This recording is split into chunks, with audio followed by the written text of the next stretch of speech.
Can I get two? Oh, and guac. At Amplify, we've eliminated all banking fees, so you can enjoy more of life's extras. No fees equals more guac. Amplify.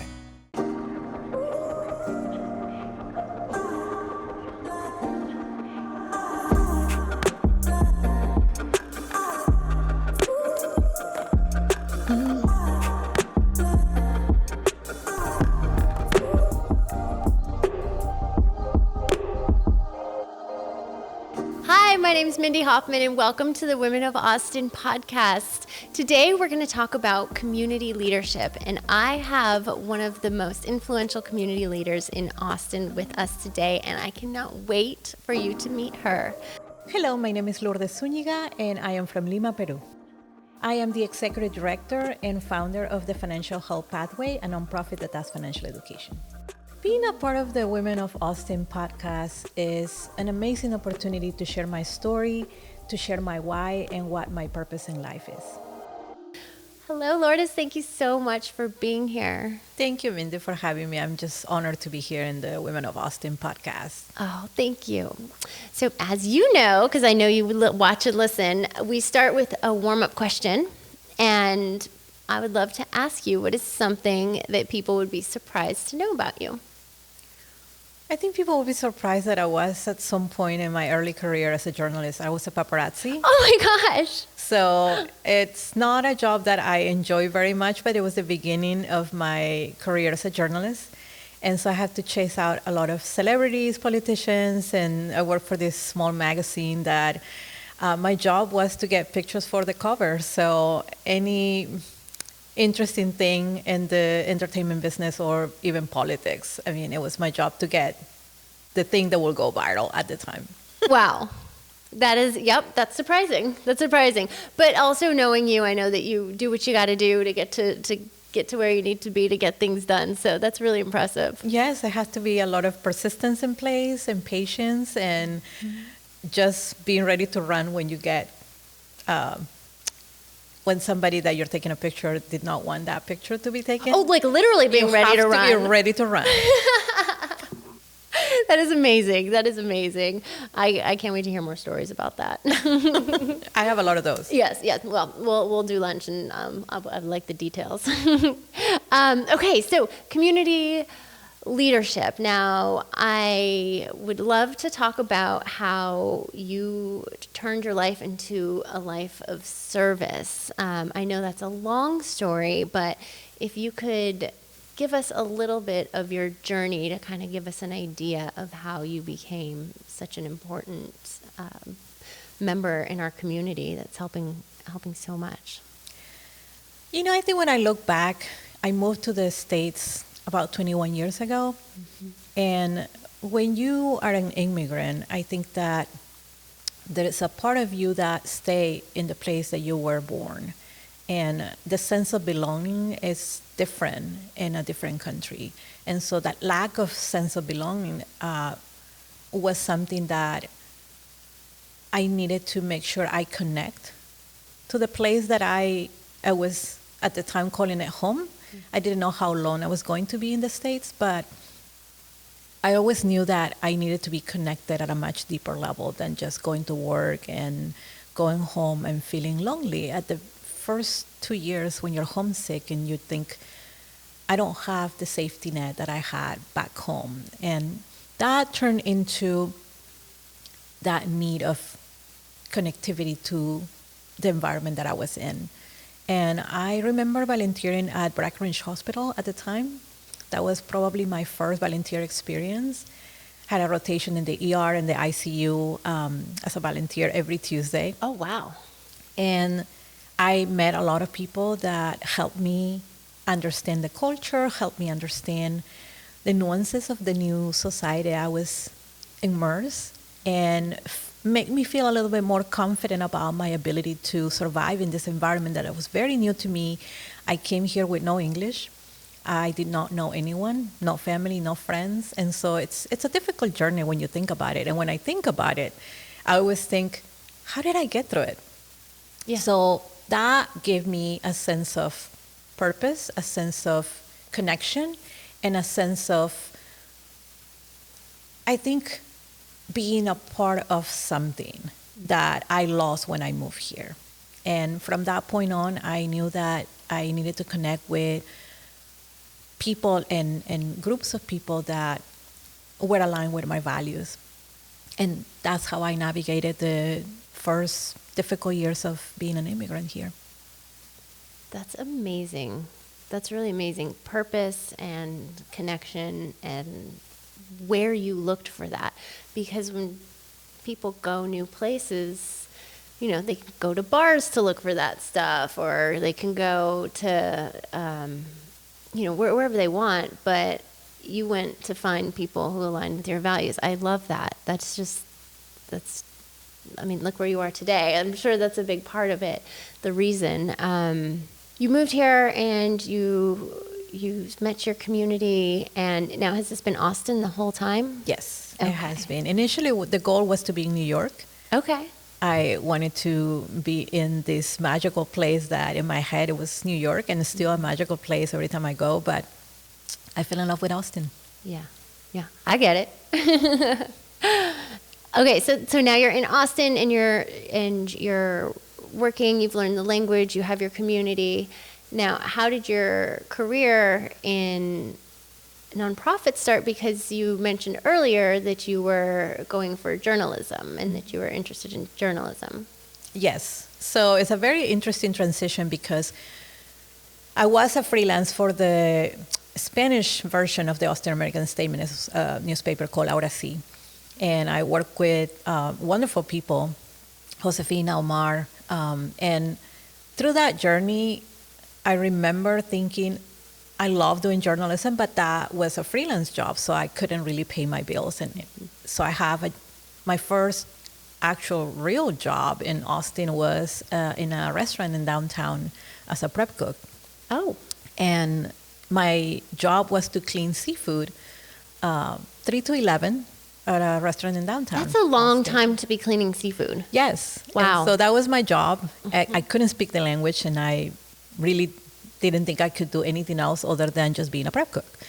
I didn't need to talk to anyone. So I was in a corner cleaning seafood, and I was also doing this freelance job for the Statements. And after that, I believe, life took me in different places. I volunteered for this hospital, and I started learning more about, the community that I was in. I started learning more about the people that, like me, needed help. I came to this country highly educated, and it was very difficult to navigate a lot of systems. And so once I started getting more fluent in English, I realized there's something about my lived experience that can help people and that can at least make the journey of an immigrant a little bit more bearable and easier. Mm-hmm. And so I read somewhere, if you have a talent and you don't use it, it's a waste, and it's a disservice to your own struggle. And that gave me that sense of, I want to pay it forward. I have many blessings in this country. I have been very fortunate to have people that helped me along the way, and also the ones that didn't, that also taught me something. And so I turned this sense of responsibility for the people that, like me, came here, and see if in any way my journey can make their experience a little bit better. And that's when I turned into nonprofits. I enjoy volunteering so much, and I always thought, what if I don't just volunteer and make this a job? Wouldn't that be nice? And while I love journalism and I love writing, and I'm still writing, I fell in love with, nonprofits that actually not just provide Band-Aid services, but actually do change people's life and help people get on their feet and go and be as successful as they want to be, and actually design what success looks like for them.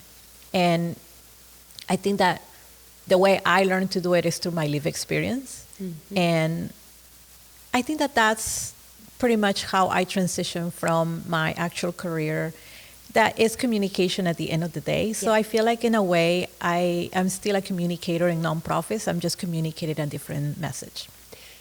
Do you find yourself working with other people that have the same life experience, and that's why they ended up in nonprofits?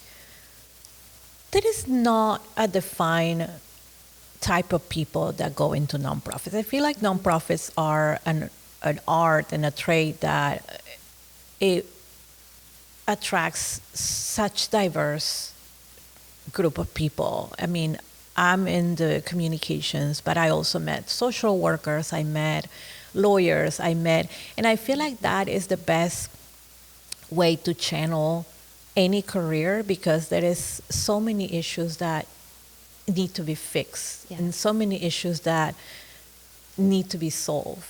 And I think that coming from all backgrounds and coming together and collaborating into changing our systems to make people's life better is the best way to do it in nonprofits. So when I meet like different people from different careers, all in different spectrums, I always feel like it's a way of journalism, because through journalism I learn a lot about economics, I learn about anthropology, I learn about so many other issues that I will never read about them unless I have an assignment. So with nonprofits, it's almost similar. It's almost like every person will tell you something different. There's an issue that is different, and they're all connected because it's people's lives. So everybody encounters with financial problems. Everybody encounters with an immigration problem that is a legal problem.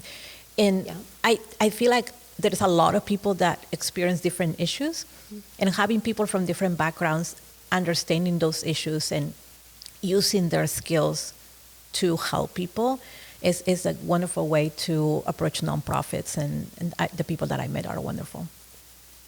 That's very helpful to hear you explain it like that, because I'm going to be honest, I don't know. I'm starting to learn how nonprofits work, and I'm always interested in which ones are out there and how I can support. But the more that I've learned, and the more people like you that I meet, and people that run nonprofits or work for them, I think it's fascinating. And you don't realize how many people come together to help one person, or how much is going on behind the scenes. But now, I had a hard time trying to figure out, like, nonprofit is a business, so they make money, but they also give money. And that was a concept that I know a few people who've tried to start nonprofits, and they had a hard time getting past that hump. Like, they didn't want to pay themselves because they felt bad.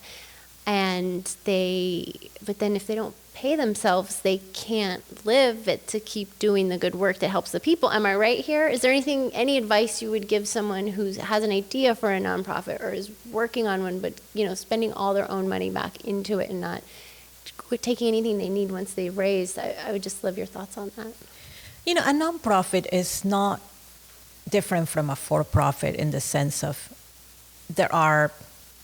you don't sell anything, you provide a service. But they should be operating at the capacity that they are funded for.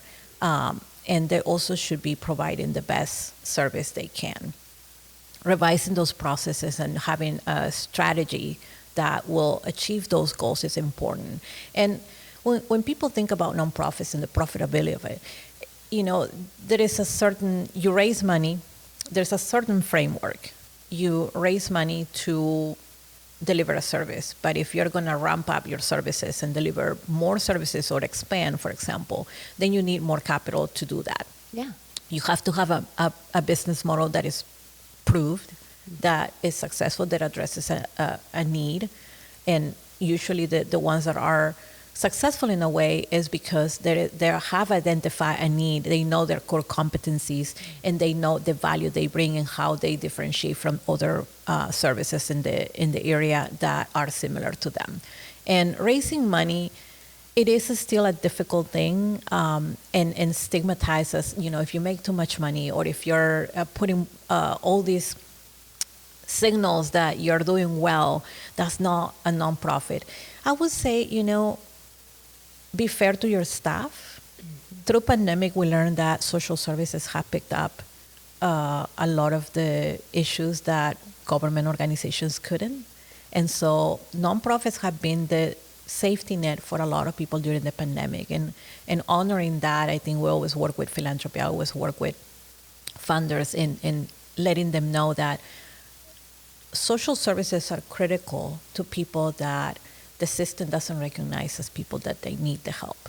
In this case, what I'm talking about is when you think about the stimulus that the government issued, the stimulus only was given to certain type of people, but what about the people that are not, that are invisible in the system? Mm-hmm. Do we just let them not have services or their needs unmet?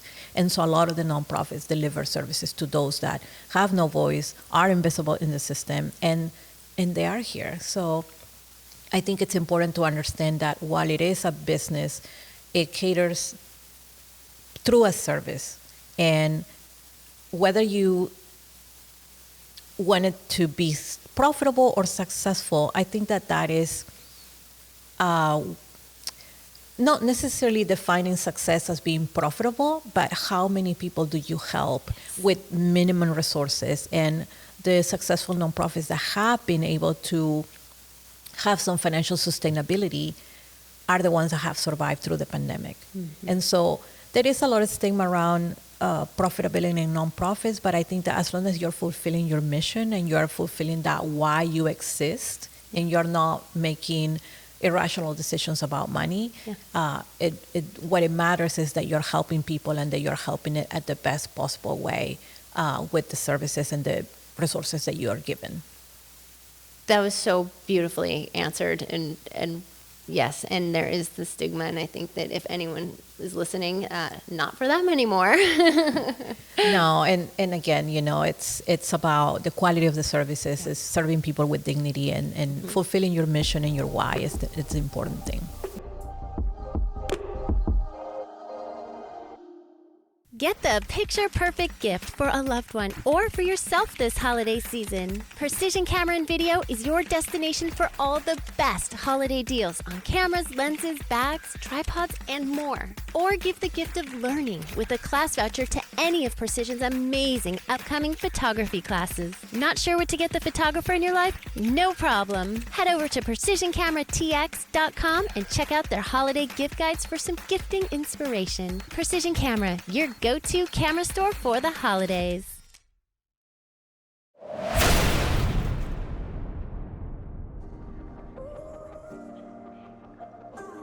Hi, my name is Mindy, and I'm the founder of Women of Austin. Thank you so much for watching today.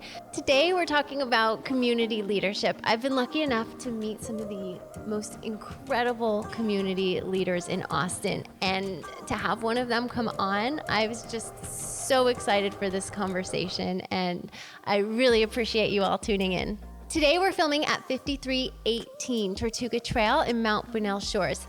It's right above Lake Austin, and it's a listing from our friend Mike Mogavero at the agency. Now, this house is gorgeous. It's got 4 bedrooms, 3.5 bathrooms, a 3-car garage, a pool, and unobstructed views of Lake Austin. It has access to a private lakefront park with a day dock and even a swimming area. So you can learn more about this property and other amazing listings from Mike Mogavero and the agency at the link in the description. So what would you say to somebody who wanted to become more of a community leader or get more involved in the community, but they're not ready to fully quit their job or dive right in? Like what types of steps do you think that people can take to get more involved? Like, you volunteered at the hospital. It sounds like it started there for you, but specifically in Austin, what resources do you know of? Austin is such a diverse place that there is so many different causes that people can identify. So what I always say to people that I mentor is find 1 or 2 issues that you feel so strongly, whether it's lived experience, you experience that, whether it's something that, a family member experienced. Find that motivation, that why, and identify causes that fulfill that why. In my case, it was health, because one of the critical issues I had when I moved here was my health. And That's why I started at a hospital. Oh, I didn't know And that. so, when your health is compromised, it almost is when you feel the most vulnerable. And so for me, volunteering at a hospital and then I moved into People's Community Clinic, it was because I wanted to make sure that people in the Hispanic community understand what the resources were in the community, what was available to them, like if you didn't have insurance, because no one should go with a medical condition that is not taken care of. And so for me, that was my why. It was like, I could have done education, I could have done college, I could have done a number of things, but I decided health was for me a big issue and I wanted to advocate for health.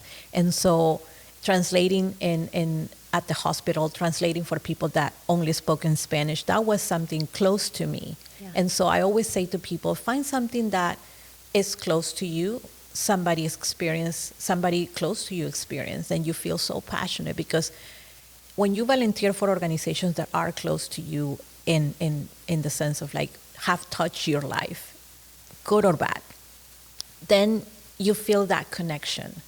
You feel that purpose that, you're meant to do something about this. And hard times, we're all going to have them. There are days that, when I was volunteering that I felt like I didn't belong in those places because of a number of reasons. A doctor would be having a bad day. I could not understand a word that I was supposed to translate, and I would get frustrated. And so, but because your why is so important to you, you can overcome those things. And so I come across people that don't have that why very defined, and they don't identify that why. They just said, I want to volunteer to a place.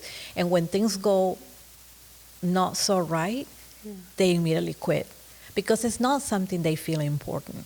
So embracing the why and where do you feel your passion is always important. I also know someone that experienced cancer, and not in a personal way. It was a family member, and this person goes to volunteer at a hospital at the cancer unit. And so for him, seeing patients with cancer or seeing people crying over things that, touch him very much was, the reason he wanted to do that. And so I think that when people is able to identify your why and your purpose, then you identify a cause and an organization that you can volunteer and that you can feel strongly about being an ambassador for that cause. Oh, that's really special. I can't believe that you were translating in a hospital to start, and the language was still pretty new. I need a translator in the hospital, and I speak English. All those words it's just big.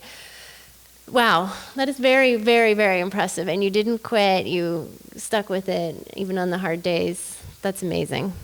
I did what I could. While I was learning, there were things that, if a family member was upset or crying in the ER waiting room, I was supposed to go and talk to them and calm them down and maybe just even help them because I was a Spanish speaker. I will stock medicine in the rooms when I was in ICU. I will look at forms and say, you have to sign here in Spanish. And people that saw me as Hispanic, they're like, oh, at least, she looks like me and I can trust her that these are papers that, I'm going to read and I'm going to sign. And so it kind of is meaningful to people when they see someone like you. And that was important to me. I felt like I was doing something good and I felt like I was helping. And in a way, I would have wanted someone to help me. Yeah. When I was having those moments of vulnerability and uncertainty about my health. Looking for a modern solution to moving? Check out Gozova. Whether you're moving homes, shopping for the perfect accent piece, or even just moving furniture around the house, you can get a quote and book online in just 5 minutes. The accompanying app will give you upfront pricing, let you track your movers, pay, and tip all from one place. And it's risk-free. You don't pay until your move is complete. Don't let the stress of moving put a damper on your summer. Visit gozova.com and get moving today. Women of Austin would like to thank our community sponsors. Hot Works Austin Lakeline at Anderson Mill Road and FM 620. Dave's Ultimate Automotive. Visit davesultimateautomotive.com and become a part of the Dave's family today. Magic Robot, magicrobot.com. Elite Marquee and Events at Elite Marquee Austin. I just got the sign that we are already out of time. I can't believe it. I can't believe it either. It's fast, right? It went fast. Yeah. Well, thank you so much for coming. I learned so much, like I always do when I talk to you. And purpose, motivation, following your heart, like all of those are just such great takeaways. And I really, really want to thank you for being here and sharing all of those wonderful things with us. And I hope to see you again soon. I'll be happy to, and thank you for inviting me, Mindy. Thank you. To learn more about Lourdes and all the good work she's doing, you can click on the link in the description. And while you're there, don't forget to like and subscribe. Thanks so much for joining us today on the Women of Austin podcast. A new episode premieres twice a month right here on the Women of Austin channel. Make sure to subscribe and hit that notifications bell so you never miss an episode. Make sure to follow us on Instagram at women_of_Austin. My name is Mindy Hofman. I hope you'll join us for our next episode of the Women of Austin podcast.